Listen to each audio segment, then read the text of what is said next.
ubwa mbere ndavuga kwiyerekwa iyerekwa mu nkundire singiye kuvuga kumwe mwari mumenyereye mpora ndabikora nzobikora hanyuma ariko ngiye systematically Imana ishimwe cyane iyerekwa bararivuze cyane umwubahwa Pastor Claude yatanguye yigisha ariko kandi ndavuga no kuri discipleship sinzi mu kirundi ngene ndabyita ivyerekeranye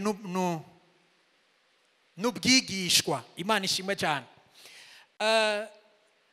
hari icyo ngiye kuvuga ubwa mbere mwese muri kino kibanza muhari kubera yuko hariho iyerekwa Imana yatanze Imana ishimwe cyane urashobora guhindukira ukaraba abo muri kumwe uri fu yiyerekwa muri kino kibanza kubera ko atayerekwa rihari ntimwari kuba muri hano ariko kandi muhari kubera yuko hari umuntu yemeye kuryakira akaribera mu nkundire mvuge kino kintu akaba umuja waryo umuja wiyerekwa mu yandi majambo akaba umu esclave mu buryo Imana imugomba ko akemera kuko iyerekwa ntabwo ari privilege mu buryo bw'ivy'abantu boshaka borondera bokwifuza ariko iyerekwa n'umuzigo ni ikintu kiremereye kandi nta numwe yerekwa nta numwe Imana iyerekwa mu buryo nk'ubu by'igikorwa ari muri kiriri garden Imana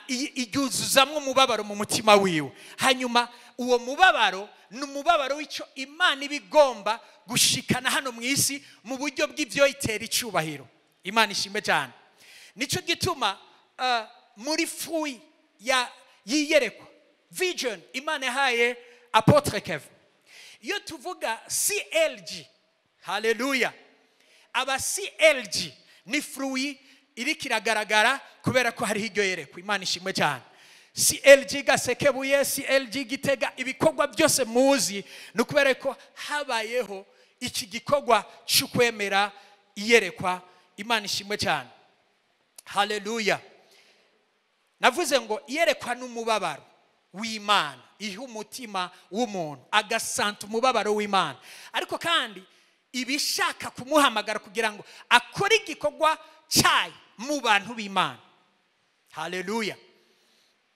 ndakunda cyane kubwiriza intahe ntidufise intahe z'abaguze imiduga gusa ariko turafise intahe z'abantu baraguza kandi barabanyavyaha uno munsi bakijijwe ntidufise intahe z'abagize amamariage gusa turafise intahe z'abahoze bakorora mada ariko umuco ukabakira bagakira uno munsi bari muri kino kibanza ntidufise intahe z'ababaye abadasanzwe mu byo bakora ariko turafise n'intahe z'abari bazi ko batawe Imana ikabahagurutsa ahantu hari by'ukuri iyerekwa no kuvuga ngo hari igikorwa cy'Imana bisobanura ngo aho hantu ibintu byose birahagaragara iyo icyo gikorwa kiriko kirakogwa neza kuko cyavuye ku Mana iryo yerekwa ryavuye ku Mana hariho bakurode uno munsi arabadeje sivyo ga pastor namudeje murangenda muri biro yiwe nkicara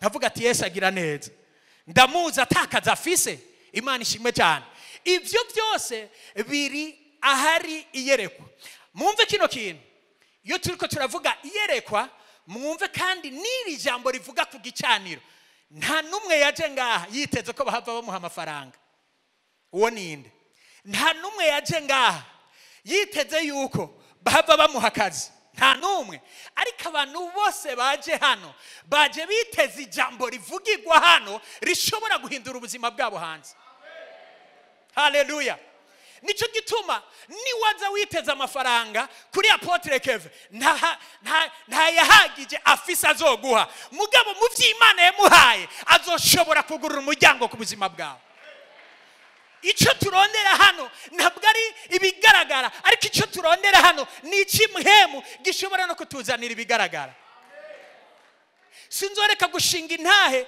ko nigeze kuba ngwaye enurezi no gusoba hujyama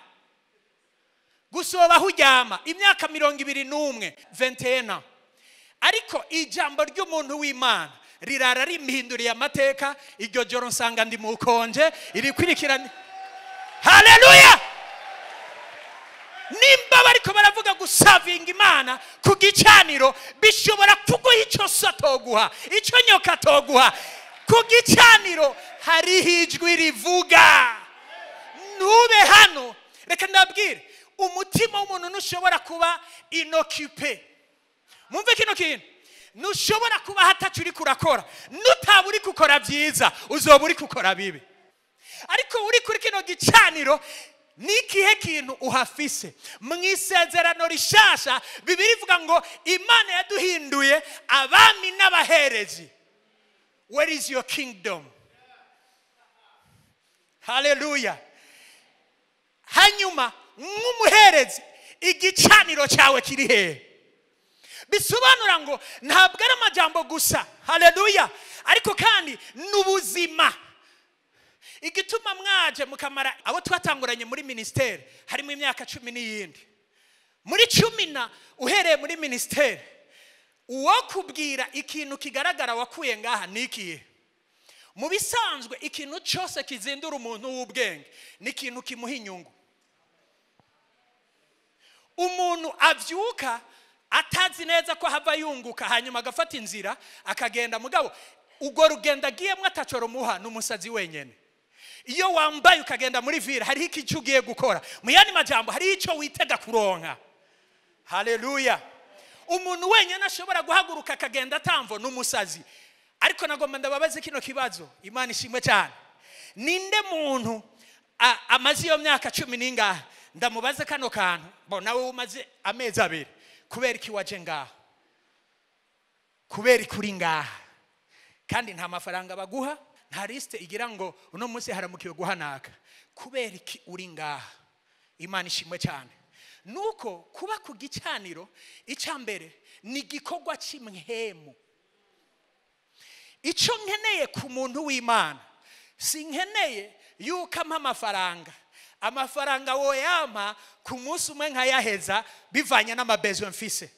Ariko icyo nkeneye ku Mana n'umuntu wayo, nkeneye ijambo, kuko ryo rishobora guhora ribimpa ku murango no mwijoro, rishobora guhora bibimpa amezi 2, rishobora kumpa amagara meza. Kubera iki? Afise mandate y'ijuru, afise manda y'umwami w'abami. Kuko Imana iguhaye igikorwa yashize n'ubushobozi. Nico gituma mwumve bano bantu, reka mvuge kino kintu, si abantu bose Yesu yavuze ngo icyo muzoboha hano mwisi kizobohwa, icyo muzobohora hano mwisi no mwijuru kizobohoka.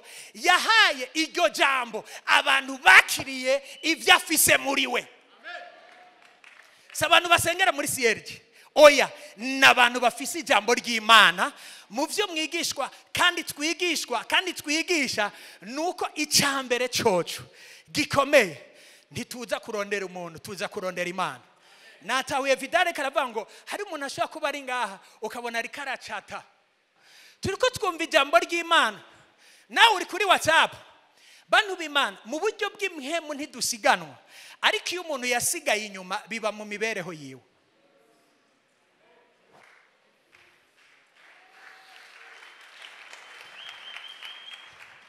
Reka ndakubwira, ndaprefera umuntu byoshobora kugora mu mpande zose, mugabo akamenya nimba byanamugoye icyo akwiye gukora.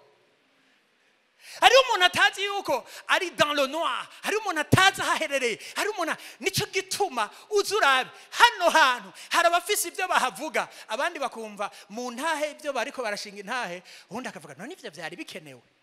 Ivyo ni byari bikenewe vraiment. Hari abandi babifise batigeze bavuga. No, umuntu ashinga intahe bivanye n'umutwaro yari afise igihe Imana yari karayisenga arondera ikimukorera. Urashobora gushinga intahe z'ibyo abandi bafise, mugabo igihe wari ubikeneye wari ahandi abo babifise batigeze kumenya.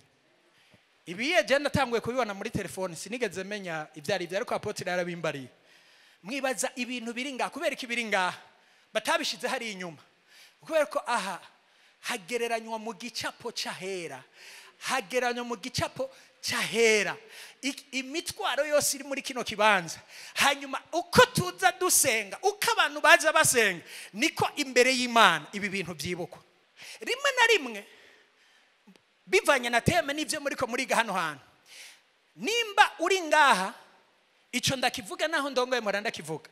kuba ahantu utazi impamvu hari ntuzonamenya n'impamvu ihagukuye. Hanyuma icyo bita igicaniro ni couverture spirituelle.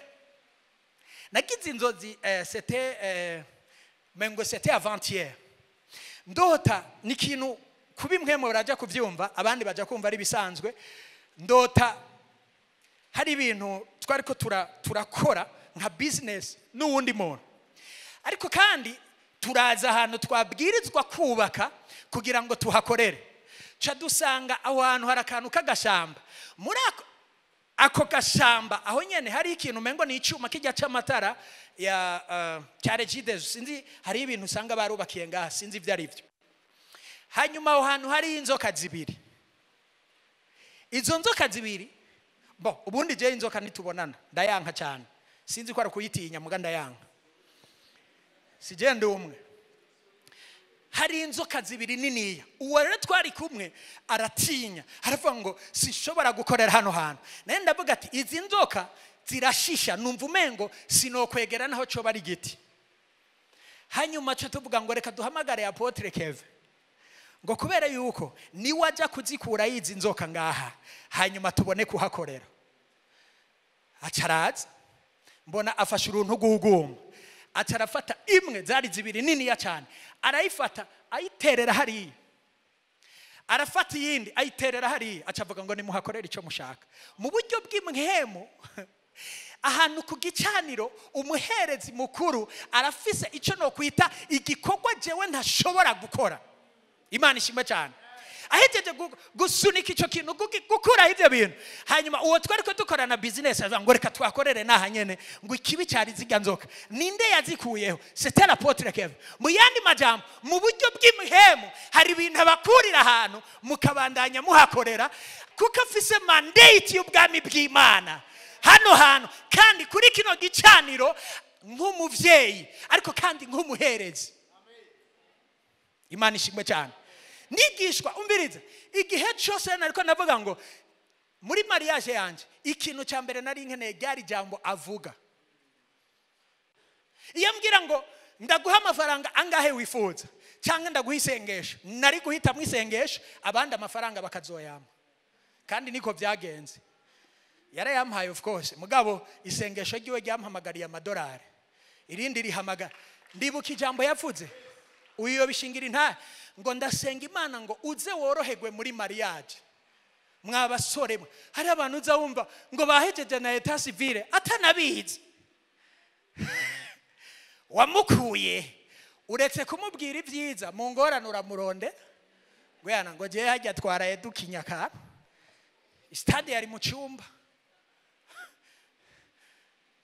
Kubera ko rero muge kino kintu uno munsi ndabitahura cyane. Hari intambara nyinshi ngira kubera yuko nanje mfise icyo igikorwa ndongoye. Hari intambara nyinshi ngira iwanje kubera yuko nanje hari hizo nagwanije ahandi, nkamenya combien ku gicaniro hari umugisha w'Imana. Kubera ko kubera murabona yuko iyabi itoranya ku butoni jewe nije nari kubanza hano nimwe mubiravye nimubona ko yoba ari jewe. Imana ishimwe cyane.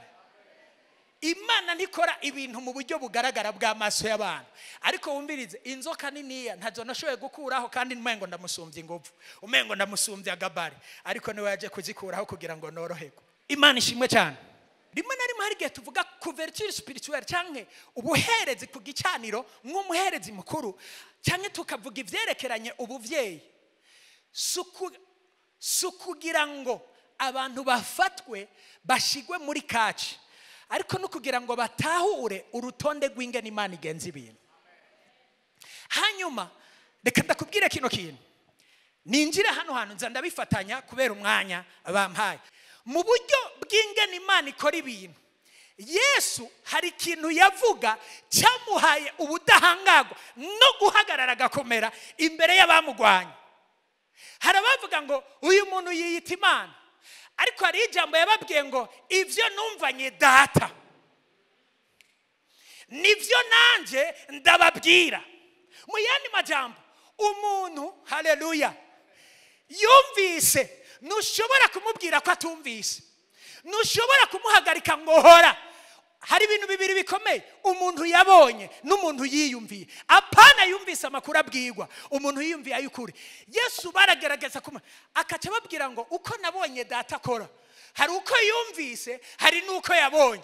Uko nabonye data akora niko nanje nkora. Byatuma badashobora kumunyiganyiza, kubera yuko umuntu wa mbere abaye umudisipure mw'isi mwiza ni Yesu. Mu yandi majambo yakora umudisipure nuwukora icyo, nuwuvuga icyo yumvise, nuwukora icyo yumvise. Imana ishimwe cyane.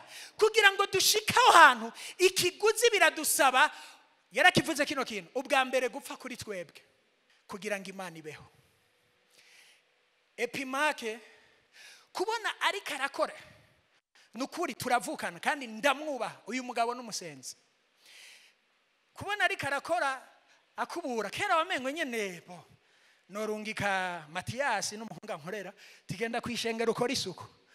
Mugabo iri isuku ryo ngasi ry'abakozi duhemba ni ry'abakozi bahamagawe n'Imana. Nanje naramuraba nkumva birandyohe, bati iki gikorwa ukora, haleluya, igituma no mu batu turongoye bashaka ibikorwa nawe, man of God. Ibintu biboneka, ibintu byo kuzinduka saa metatu wakubonye. Bashaka impembe igaragara ku bantu baboneka, aba man of God. Kubera uko nanje navuze, yes, daddy wanje twahuriye kuri YouTube. Jewe ndi umwana wa TDJX. Haleluya, Bwana sifiwe sana. TDJX ntanakuzi, no muri raporo azotanga y'Imana yamuhaye nturimo. Ubuvyeyi cyambere urazi yuko abantu bari ngaha hari hagatwe mwanditswe ko mu buryo bw'imhembo. Nico gituma, haleluya, umwigishwa wa mbere mwiza yabaye Yesu. Dezord bimwishengero abantu ati igihe je nakizwa yansanze mu cyumba. Mu yandi majambo hakubwiye ati nta jambo ufise uzovuga kuko ntiyamubwiwe n'abantu. Ukacumenga uwo rero ni Yesu w'inzira amazi kapita mbere kuko yagusanze mu cyumba. Uwamubwiwe n'umuntu kuko avuze ubutumwa bwiza nuwo yasanze mu cyumba, bose bafise agakiza kamwe. Jewe nta muntu yarimwo. Aba bantu bafise tendance yuko ntacyo wo mubwira ngo akore kuko akubwira ko afise agakiza. Yesu yamwisangiye mu cyumba, hanyuma je yansanze ngwaye. Mu yandi majambo ndi muri kino kibanza ariko jewe nzinanye n'Imana ku gatwe kanje. Yesu muri discipleship mu bwigishwa bwiwe yigishijwe n'Imana. Reka mvuge kino kintu, umuntu wa mbere yize akigishwa n'Imana, umwigishwa mwiza w'Imana n'umwigishwa mwiza yumvira abarongozi. Reka ndabereke. Yesu yahuye na Paulo ubwiwe akiri mu nzira ariko araja Damasiko. Ahuye na Paulo aramwiyereka ibikomeye biraba ku buryo yikubise hasi. Ijya histoire singomba kwigaruka ko kubera umwanya, ariko ikintu cyabaye, Yesu ntiyashimye kumuha instruction y'ingana zobandanya ibikorwa.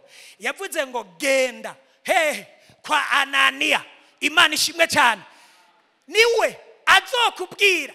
Mu yandi majambo Yesu yaraduhaye agakiza, mugabo yaduhaye abantu bo kuturera kugira ngo dushika hagomba. Imana irashobora kuvuga mu buryo budasanzwe, ariko amadetayi y'ivyo yakubwizo yashira mu muvyeyi wawe. Nico gituma Bibiri ivuga ngo icubahiro c'abana ni base, icubahiro cawe ni so. Kubera iki Yesu yavuze kandi ngo mwumve ndiko navuga kino kintu,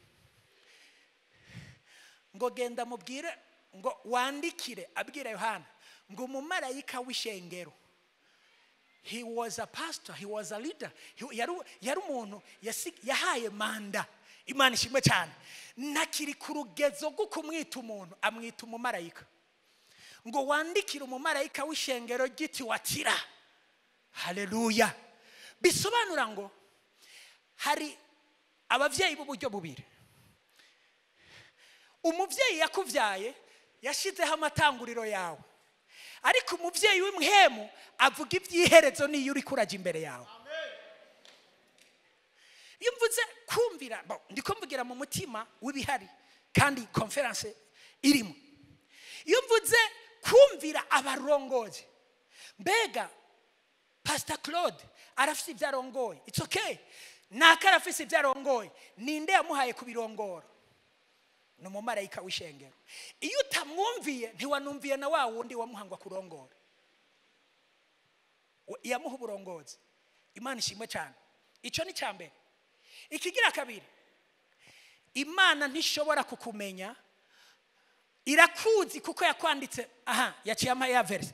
Irakuzi kuko yakwanditse mu izina, kandi irakuzi ushushanijwe mu kiganza cyayo.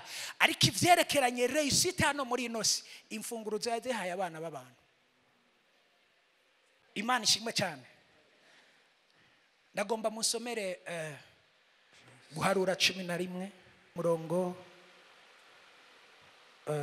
hera kuri 24. Guharura 11:24 aravuga ngo nuko Mose arasohoka abarira abantu ayo majambo y'Uhoraho, akoranya abagabo 70 bo mu bakuru, abakikiza rya hema ijya nino. Yes. Uhoraho amanuka bari muri ca gicu amubarira amajambo, araheza yabira ku mwemu kuri Mose ayishira kuri abo bakuru 70, maze iyo mwemu ibahagaze ko baca bavugishwa n'Imana ariko bagarukirizaho. Amen. Bibiri kiravuga ku majambo atangura. Reka mvuge kino kintu.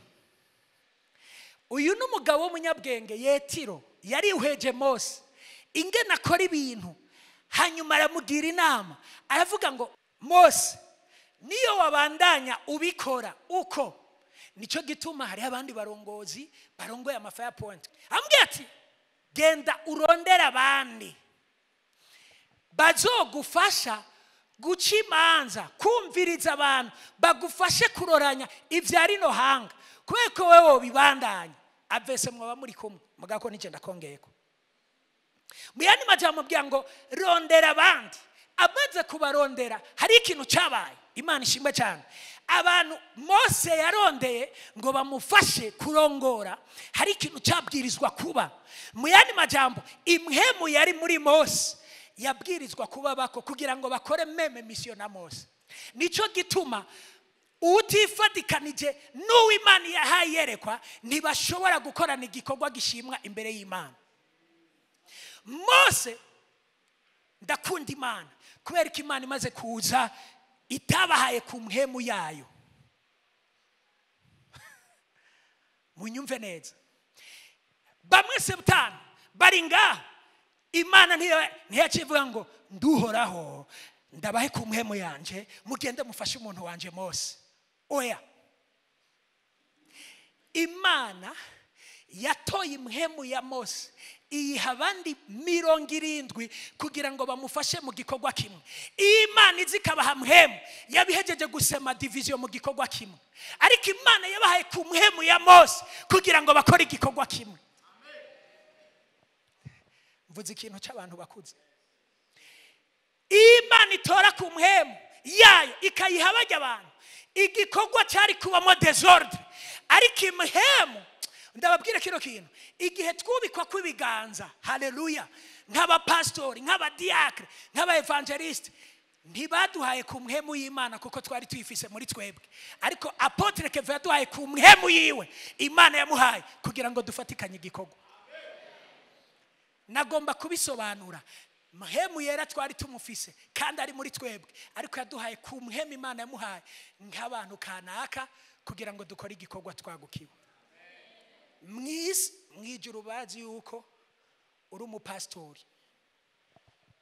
wabihawe nande?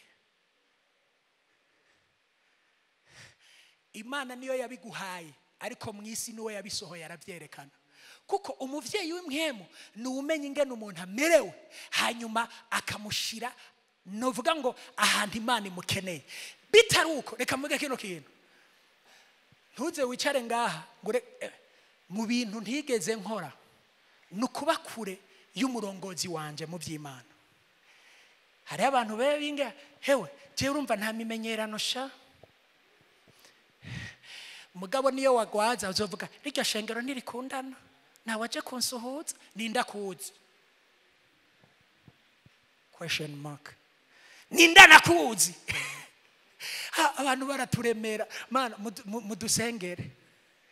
Umuntu ntunamuzi aragwara ngo mwirya shengero nta rukundo ruhari. Ewe mu minsi yiheretse urukundo rwa benshi ruzotimba. Reka mugiki kintu si cy'umubiri ni kimwemo. Bibivuga ngo nico umuntu abiba nico azimbura.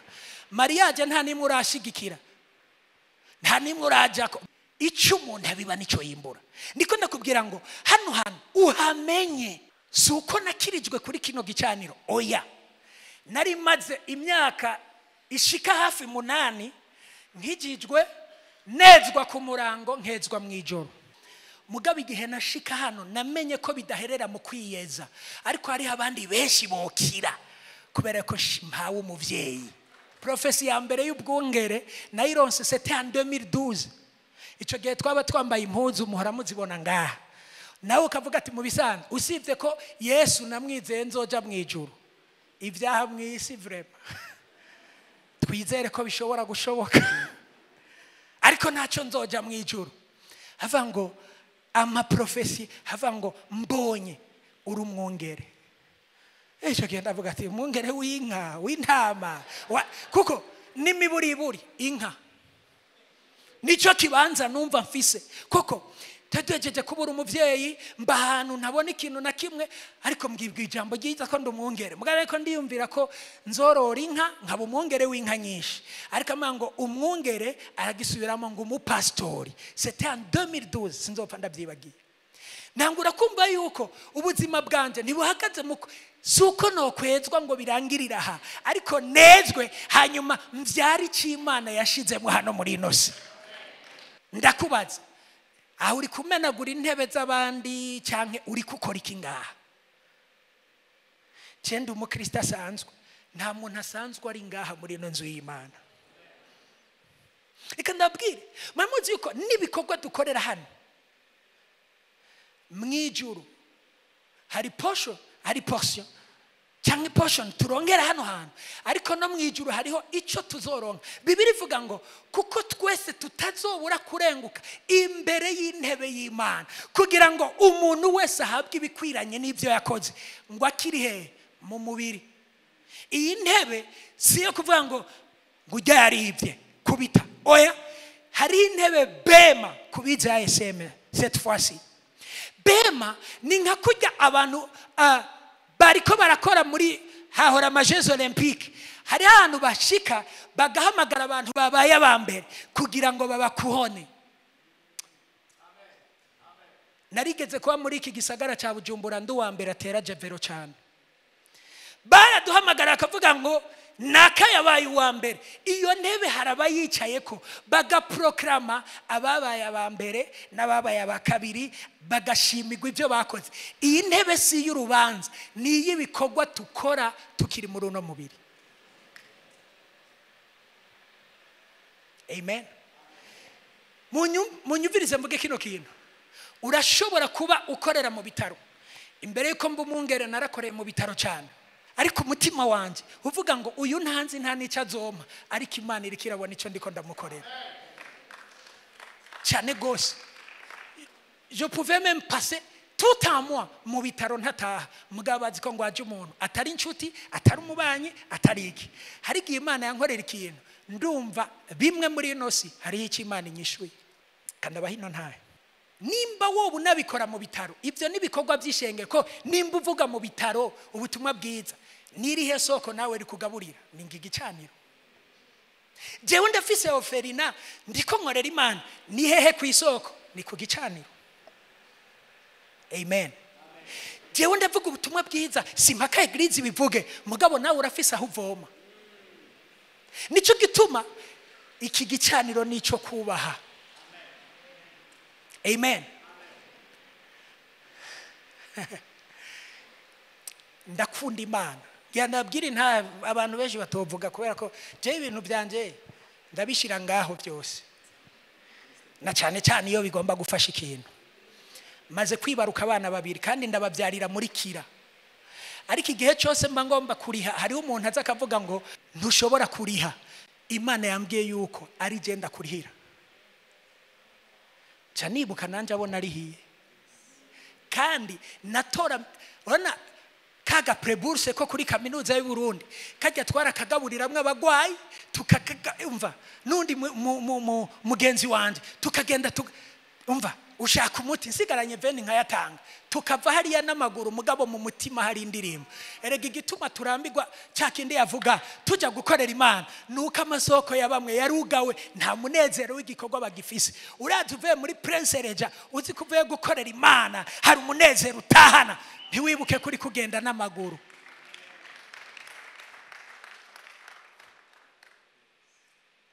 nkabona ngo nibyo ariko kandi nabikoze ndi ngaha ku gicaniro haleluya bavuga tumviriza ntiwavutse ngo uherekeze abandi hariho naho yoba umwe murabuze apotre naho yoba umwe ntiwavutse ngo uherekeze abandi uri umugisha ku bw'abandi mugabo kacagwa umugumurande niba nanje ntawumbona iyo yigishirije hajya ntawumbona imbere yuko bakubona ubanza kubona abandi ibisi ndabivugiye kwiyemera ndayivuze ngo uhaguruke mu nzu y'Imana n'ubu umuntu yicara gusa ngaha nago nabwiye ngo mu mutima w'umuntu nutaba hari icyo uri kurakora ciza ku gicaniro hari ikindi uzoba uri kurakorera ku gicaniro cya Satani Yesu yaravuze ngo umviriza iki jambo ndarisome nimusomere muri Jean 8:38 Yohana 8:38 aravuga ngo yes jewe mvuga ivyo nabonye kuri data namwe mukora ivyo mwumvise kuri so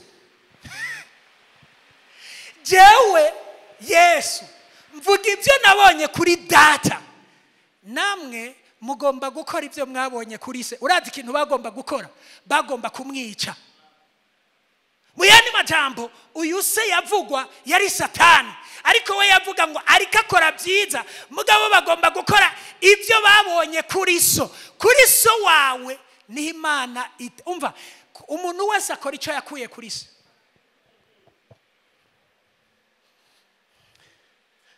so wawe ninde bariza mugenzi wawe ati so wawe ninde sindiko mvuga Imana ndazi ko ari so ninde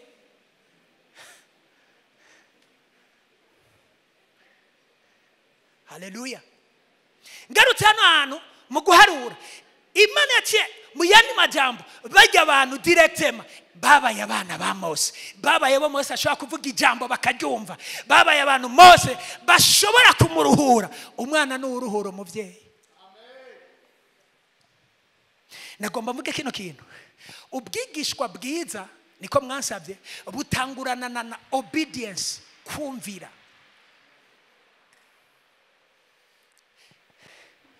hamuntu yigeze kuza washaka kumbera umuvyeyi w'imwemo hewe egarandondera ko ntanasengera no kwishengero asengera handi afite washaka kumbera umuvyeyi w'imwemo namubwira nti turaganira ubuvyeyi niba busaba ubwo bwana ushaka urabucika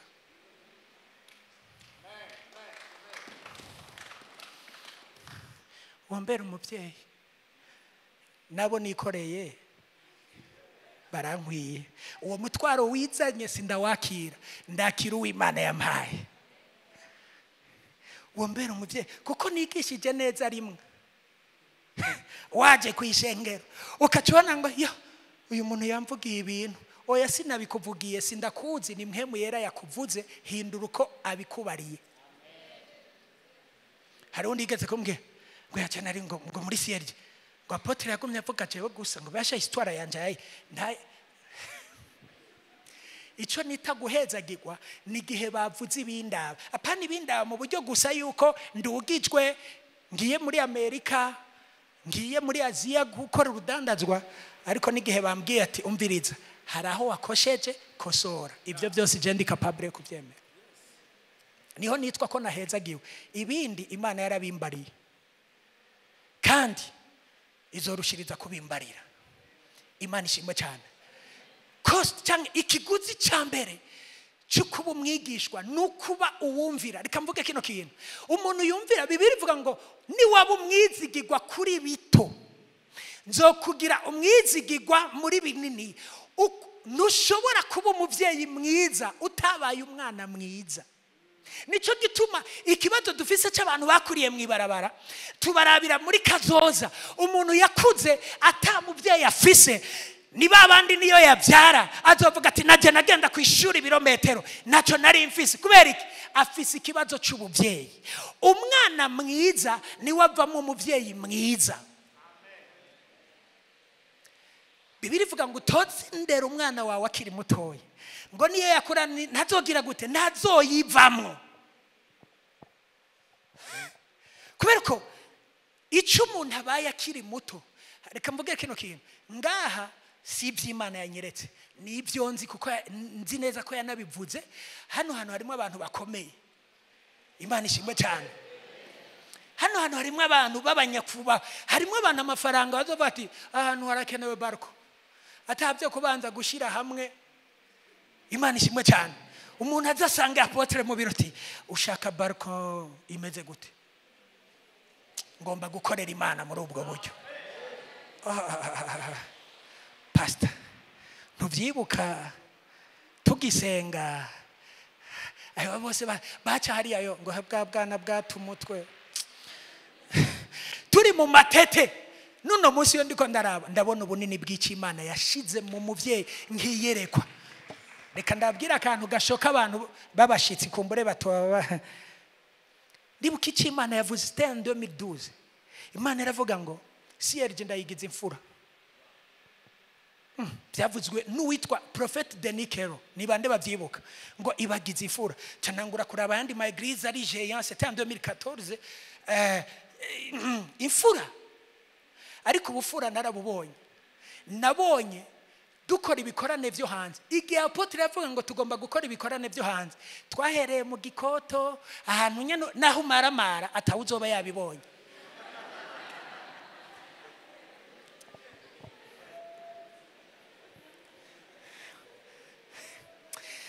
Ndibuka umunsi umwe kaga podium kimbaho gahakije abantu kuri Kamuha tuvuye mu gikorane.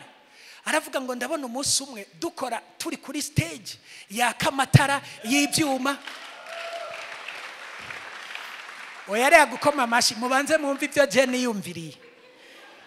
Navuze ati ewe gayewe uyu mugabo aragwaye, kukwizera ntigushoboka. Ariko natanguye kuyihagarara ko mvuga ubutumwa, ndavuga ngo uno muntu ibisazi byiwe byadushikanya handi. Ndakunda Imana. Mu Gikoto gitaramuka twaramaramariye mu Kamesa. Watwemereye ibyuma aratudeseva, ubutumwa bwiza ariko bwaravuzwe.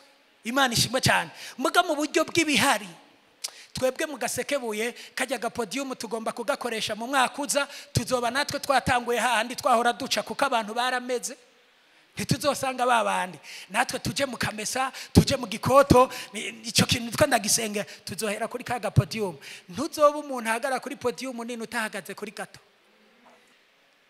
Muri majambo ndakunda Imana. Yarigeze kubivuga Pastor Claude ariko aravuga, hari ibyo yavuga naje nkavuga ati ibibanza urekesha. Ni aragera avuga ati Imana yabimpaye ni iryo bango ry'ubuvyeyi. Suko ishengero opinion majoritaire.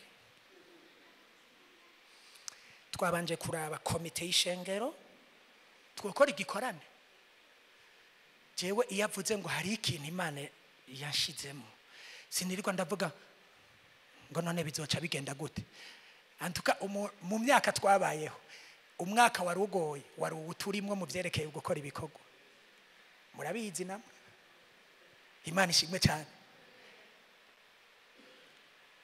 Yesu aravuga ngo mugomba gukora ibyabaso, ibyo mwumvanye so nibyo mugomba gukora. Mu yandi majambo, you wanna kill me, mugomba kunyica kubera ko so numwicanye. Mu yandi majambo, umuntu agenda aporta amajene canke mu buryo bw'imhemo bakubonera muri so.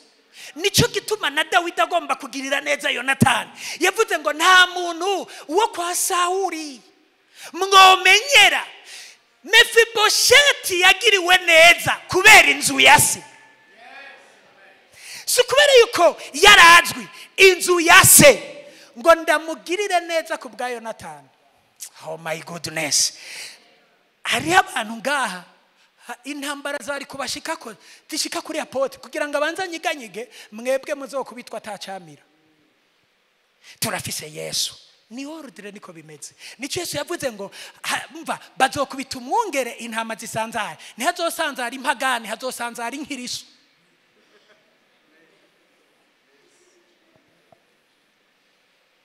Nta ntama idakijijwe iriho. Yavuze ngo bakubita umwungere intama zisanzare. Iyo umwungere akubiswe, reka ndabwire kino kintu. Iyo uri kurasenga ntiwisengere gusa. Nkaho umengo we ni beto. Musengere. Sengera urugo rwiwe. I know what I'm telling you. Sengera urugo rwiwe. Hanyuma nimwaheza bo hariho abungere bamufashije ibikorwa. Senga basengere. Hariho bavuga butumwa. Erega igihe baba ariko baraberekana sudufoto.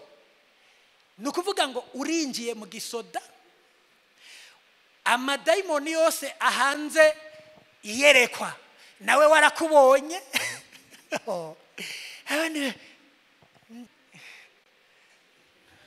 Imana ishimwe cyane. Si titre. Nico gituma reka ndakubwire kino kintu. Wowe ushobora kuburi hano mu kibanza. Umva, cyende ngaha ndahezagirwa. Ndinjira, ndasohoka, ndahezagirwa. Reka mvugane namwe. Uvuge ngo ndi umuome de troupe. Nimba atakintu na kimwe ufise uri kurakora. Simpaka ngaha. Ntimwoba bakora isuku mwese. Simpaka ngaha. Ariko ngaha niho uvoma icyo ushobora gukora hanze. Mugabo umuntu wese ari muri kino kibanza hanyuma nuheza kugikora ndazi neza ko Imana yakibonye ariko uzubwira apotre Keve bizomutera intege ko atari kakorera ubusa. Uzubwira abandi ba pastor ngaha Thierry jambo wigishije narikoze uku ndakunda umuntu ndafise umuntu ndiko ndigisha aheruka kugura inka afise amarara agura inka ya 1 million 5 arambwira ngo naguze inka ya 1 million 5 ngo hari gihe wari kurigisha ngo ijambo igihe cyose ambwira ivyo nigishije no bati wowe uja kugura inka ukarima ibiraya ukarima hava ngo ega mu ijambo ry'Imana harimo byose ndamukunda igihe cyose abameze kuyumviriza ngo ijambo uvuze mbanzi yuko atari wowe urivuze navuga ntirishobora kureka kugukorera kuko witeze Imana mu byo mvuga. Reka mvugane namwe hari abantu bari ngaha bavuze ibikorwa ziriya ntebe z'imbere barabibona n'abarongozi ariko wumve ngo nanje muri kino kibanza nduwikimazi mbwirizwa kuruhura abandongoye ariko kandi nubwo ntoba ndi mu bikorwa by'ishengero ahantu hose ndiko ndakorera ndakeneye yuko Imana ihabwa icubahiro ni wabikora mu mutima w'Imana Imana izorushiriza kukugirira neza. Ukora iki? Wabuze ikindi uwokora uzu musengere ni waronka ikintu uzu muhezagire. Ntiduhezagira abantu kuko bakenye aho twoba turiko turabafasha ariko duhezagira abantu kubera ko hari ikindi batumariye kirengeye ica abavyeyi boguha kirengeye ica abantu boguha. Nagoma ndabwire ngo ikintu kidiferencia cyangwa gitandukanya nimwirirwe muraje mu nyigisho za theology ndende igitandukanya isezerano rya kera n'isezerano ry'ubu n'abavyeyi. Isezerano rya kera rifise umuvyeyi yitwa Adamu. Uyo Adamu abamukomotseko usomye 1 Corinthiens 15:45 Bibiri tubwira ngo uwo yarafise ubugingo ariko Adamu wa kabiri ni Yesu. Uyo ni muhemi itanga ubugingo. Bisigura ngo mwisezerano rya kera hari ibyo abantu batashobora gukora kubera yuko bakomoka kuri Adamu wa mbere mu buryo bw'imwemu ariko abavyeyi dukomoka ko Yesu yabivuze nibo badutera kugira icyo dukoze. Ibi sinabivuze ngo ubyumve nk'impanuro ndaguhaye ariko ndabivuze ngo icyo kijeya kiryamye muri wewe gitangure kigukoresha iby'ubuhizi. Icho kijeya kiryamye muri wewe harimo umugabo akomeye, muri wewe hari umugabo anyiganyiza Satani, muri wewe hari umuntu yasengera abagwayi bagakira, muri wewe hari umuntu yovuga ibyabuze bikaboneka, muri wewe harimo umuntu w'umunyenkomezi. Nico gituma nta numwe Imana ikoresha atapfuye kugira ngo abaribaho muri we. Rero ko wapfuye reka uri muzima muri wewe. Haleluya. Akore haguruka wa mujene, reka ndakubwire umwanya wakase mu mabarabara n'abahungu n'abakobwa mukora ibitameze neza birahagije, ariko Bibiliya ivuga ngo icyatumye apfira bose. Bose ndimwo, bose urimo, nukugira ngo tubeho tuca tinezereza. Ariko ngo tubeho tunezereza, icyatumye apfira bose kwari kugira ngo abariho. Mu yandi majambo ni itegeko, yarapfuye apfira bose kugira ngo abariho ntibabeho bacinezereza. Hewe ngiye kuraba filime zanje, umugore wanje, umugabo wanje, amahera yanje, ariko uvuge ngo ibya Kristo mu byawe birihe? Umwanya wa Yesu mu wiwawe urihe? Haleluya. Iki ni igihe aho duhaguruka Imana yacu igahabwa icyubahiro. Umviriza, ni igihe atawe inyuma atanuwe imbere. Abantu bose bakora, umwe wese akagenda nta uca kuri mugenzi we, umwe wese akora igikorwa ciwe. Reka ndabwire, hariho un compte à rendre. Igihe cyose uza ukora uzingo neza, igihe kimwe nzova mu mubiri. Sindigira ndabatera ubwoba, igihe kimwe nzova mu mubiri ngende. Bibiliya ivuga ngo hahigwa bapfa bapfira mu mwami, hahigwa bapfa bapfira mu mwami, ngo kugira ngo ibikorwa byabo byiza bigire gute, bigenda bibaherekeje. Nikihe kizoguherekeza?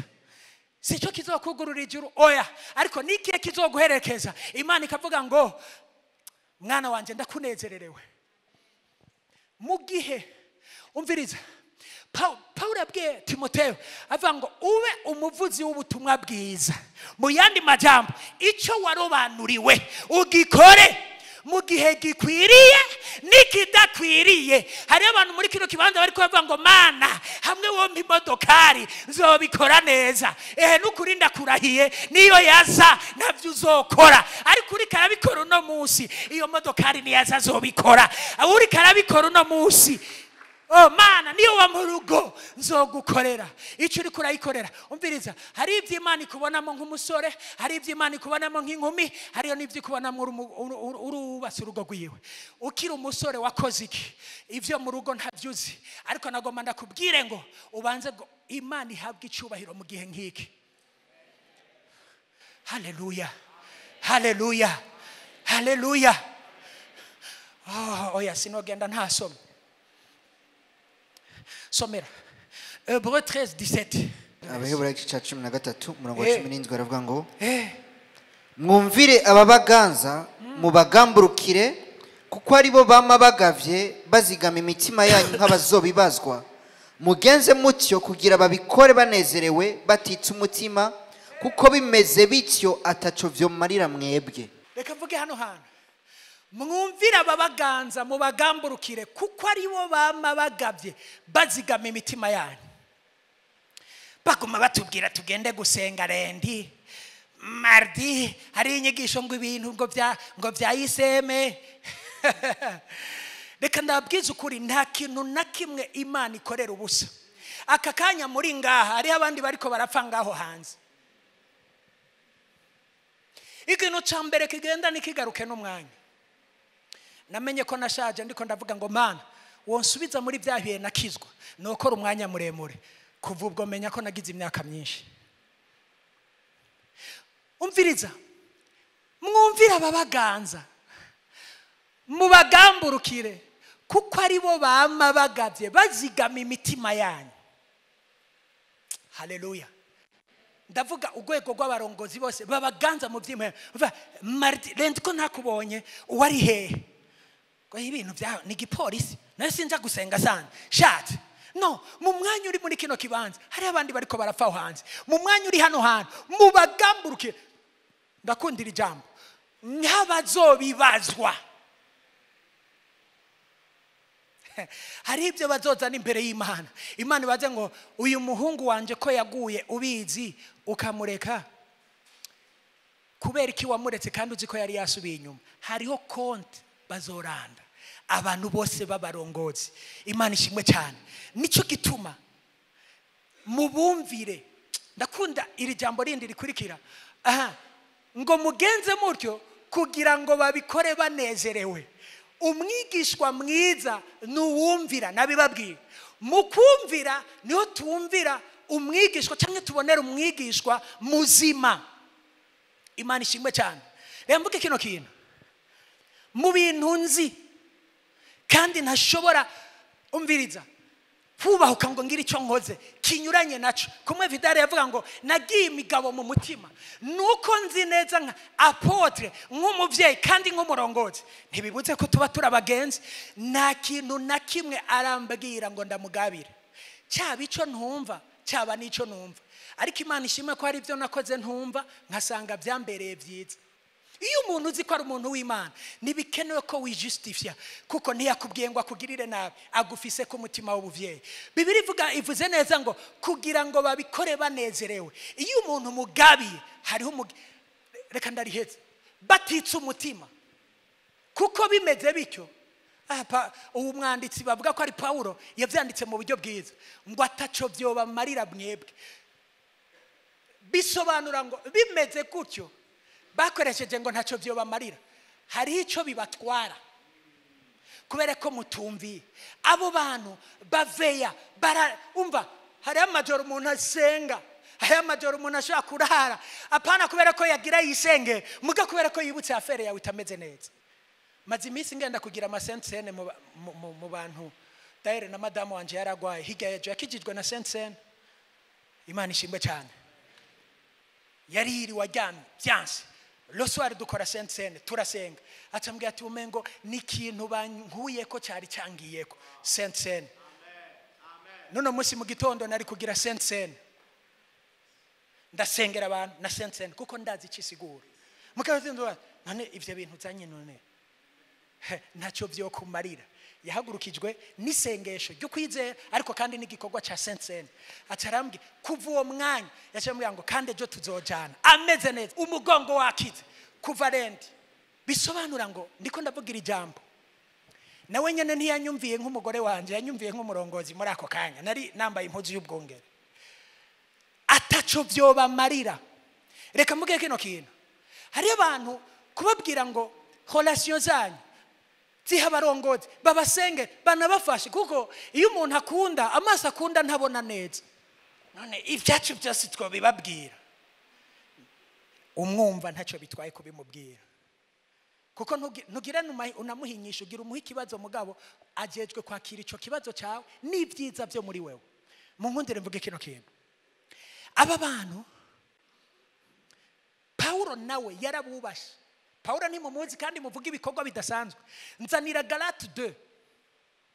Paulo yamaze imyaka 14 avuga ubutumwa bwiza ariko acaravuga ati ibintu mvuga reka mbanze ndabijane mu bashimwa. Mu yandi majambo inkingi z'ishengero babanze bavuge ko ibyo ndiko ndavuga ari byo, nibashinga inta nzoca ngenda mbandanye. Ako kantu karanchallengeinze. Paulo amaze imyaka 14 avuga ubutumwa bwiza mugaca aracugwa. Hari akajambo akoresha ngo sinze nsange nagize gute narirukiye ubusa. Hamwe n'uba ndiko ndavuga ibitemegwa mbega yagira bishire Yesu, yagira bishire muhemu yera. Oya, yagira bizane kwa Kefa, yagira bizane kwa Yohana, yagira bizane kubashimwa abo Kristo umviriza nawe nyene yarobanuye akabita ababonerige kugira ngo basuzume ibyo yigisha. Paulo nimba Paulo yarabizanye, who are you? Imana kugira ngo sinze sange nirukiye ubusa. Somera Galate 2 nyarutsa ndangize. Reka ndahisomere. Maze hahise imyaka 14 nongera kudugana na Tito na Barunabo kandi na Tito ndamujana kandi naduzeyo kubwo guhishurirwa. Yarabihishuriwe tiwe wa mugabo yagize ihishurirwa tijana ibyo wigisha hariya babanze babisuzume.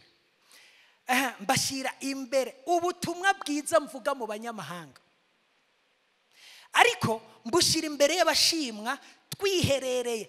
Cette fois ntinjiranye na Tito na Barnaba bariherereye kugira ngo sinirukira ubusa cyangwa simbe narirukiye ubusa. Imana ishimwe cyane. Ku murongo w'icenda kandi bamaze kumenya ubutumwa nahawe, mu yandi majambo babusuzumye abarongozi. Umviriza, abo Kristo canke abo Yesu yashize ku ruhande nk'abavyeyi b'ishengero rya mbere, Eglise primitive, avuga ngo bamaze kumenya ubutumwa nahawe, Yakobo na Kefa na Yohana abashimwa ko ari nkingi. I love God. Oya, Yesu ndiye mwamba. Oya, Yesu ndiye mwamba, ariko hariho abandi yashinze nk'inkingi muri siyeriti. Hariho ubuvyeyi, ariko kandi umva ngo abashimwa ko ari nkingi.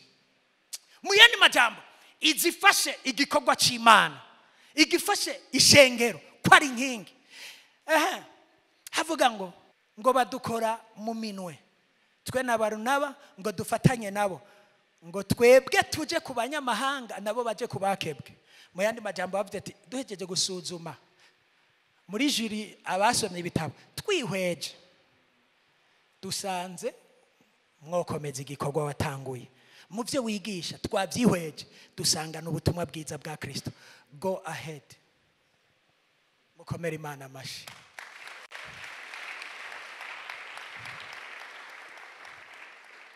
Hari icyo Yesu yavuganye nanje, ntibikenewe ko apotre ampezagira. The Holy Spirit is upon me. Nimoncheko. Ariko iyo si yo ngeso yo muri siyeriti, sibwo bwana dufise. Mwemu yaransanze mu cyumba arambwira ngo haguruka ndi kumwe nawe. Abikubwiye hari wundi azoguha umugisha akugurira imiryango. Isi mwemu yakwemereye, ariko kandi hano muri ino si Bibiri ivuga ngo isi Imana yayihaye abana b'abantu. Ninde yakotorije kuva ngaha ngo ugende gukora igikorwa c'Imana? Nimba uwo muntu atahari, nimba atawuhari, cyangwa ukaba ufise umuvyeyi w'imwemo kuri YouTube, uzogira ingorane umurabe akuburira inyishu kubera ko muhurira kuri YouTube. Umuvyeyi w'imwemo nushobora kugukosora, nushobora kugutera intege, nushobora kuguterura byakugoye. Imana ishimwe cyane. Ndashima Imana nukuri bantu b'Imana, ndashima Imana yuko Imana yaduhaye ubuvyeyi bwiza muri siyeriti. Ndazi apotre n'umugwaneza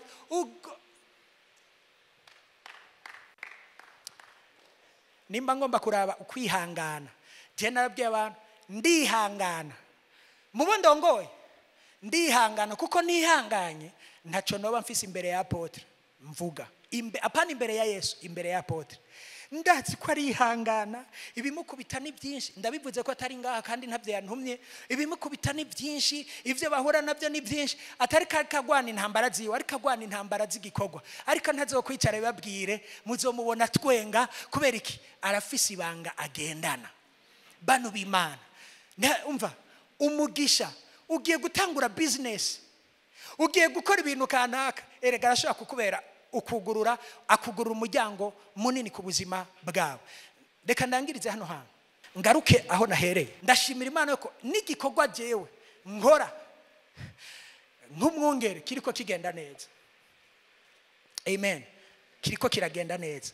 Abakizwa barakizwa, abahinduka barahinduka, abahaguruka Imana iriko irabahagurutsa. Reka mvuge kino kintu, kumbura abandi bazobimenya. Mwari muzi ko ari ibintu bitoroshe ko jewe nokorera hajya kujya mbere atani kilometero kirenga ko cyane, nawe akorera ngaha nkanaronka n'abantu baza.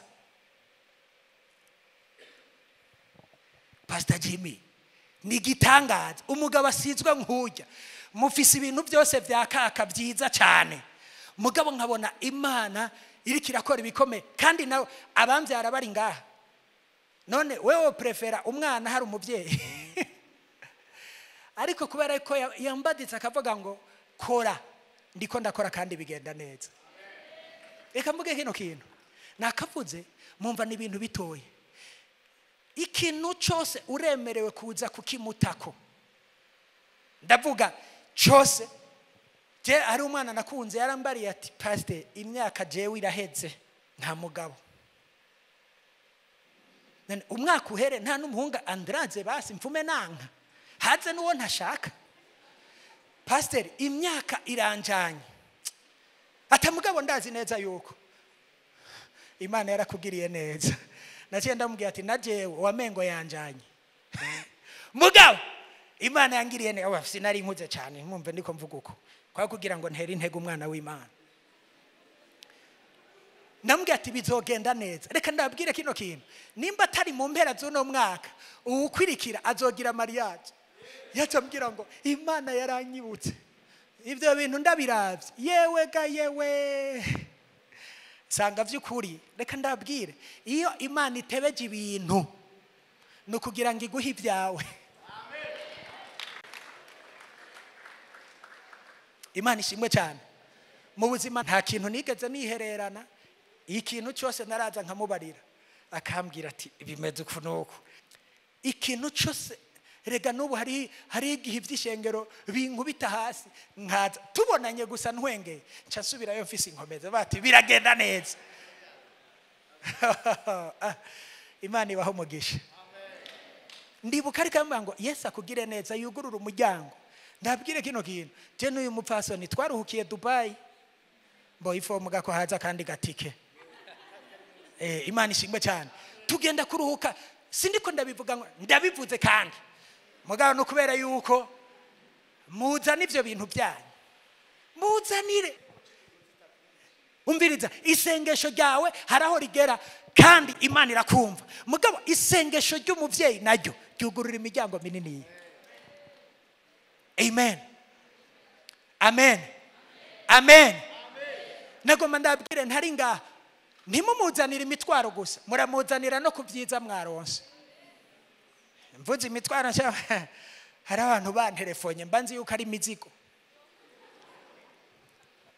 Ntacyo bitwaye twarabyemeye. Nukuri ndashobora kubyaka kandi tuba turyohewe. Mugara umuntu Pastor Mporo neza. Ega baraye bampebye. Cha tugenda tukanyingisha none byagenze gute? Mpore.